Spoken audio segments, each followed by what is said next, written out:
Hello. Last time I was here, I was telling you that Jesus and his friends, the disciples, were walking to Jerusalem for the feast of the Passover. When they were almost there, Jesus spoke to two of his friends and pointed towards a little village close by. He said, "Go to that village, and as you enter it, you'll find a donkey tied there. Untie it and bring it here. If anyone asks you, 'Why are you untying it?' just tell him, 'The Lord needs it.'" And so they went and found the donkey just as Jesus told them. As they were untying it, someone came and asked, "Why are you untying the donkey?" So they answered, "The Lord needs it." And the man just nodded and let them go.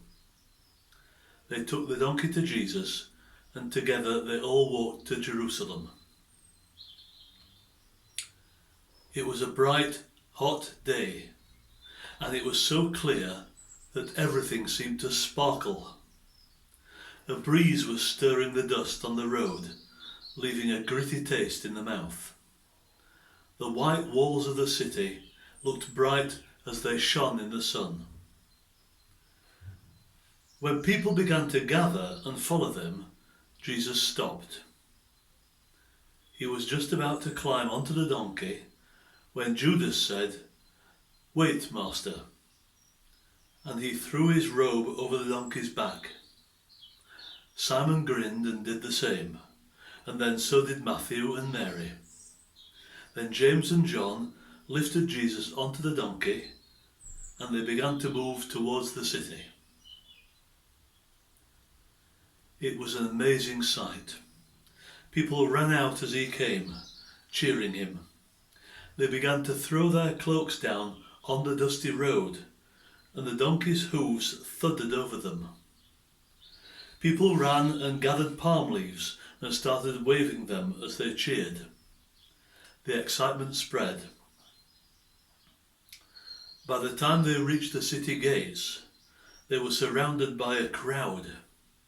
Then pouring out of the gates came another crowd, as big as the first, shouting and clapping and waving palm branches or anything else they had to hand. A couple of men from the city pushed out of the gate and through the crowd until they stood in front of Jesus. "Teacher," they said, "control your disciples. We can't have this disturbance. Tell them to be quiet and disperse." But Jesus just shook his head. "There's no point," he said. "Even if I could, the stones themselves would begin shouting and cheering." And with that, they entered the gates. Everyone clapped and cheered and pushed to get a better view of Jesus, then gathered behind him as he passed. There were enough people there to make an army.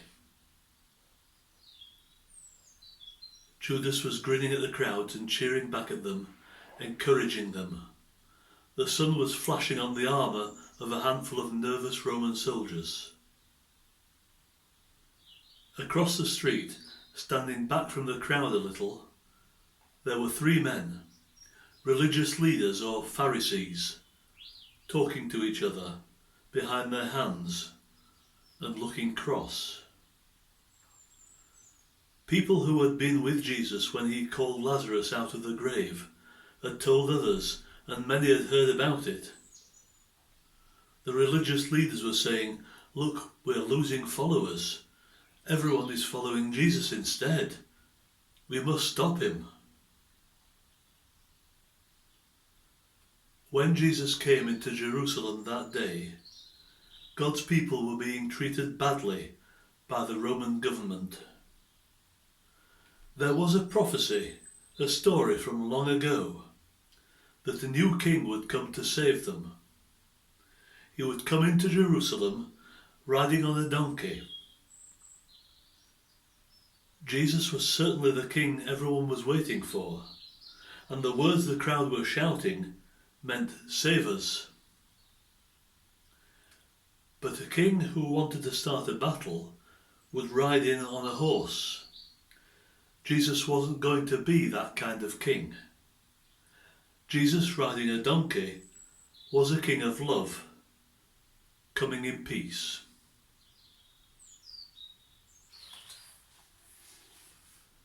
Bye bye for now.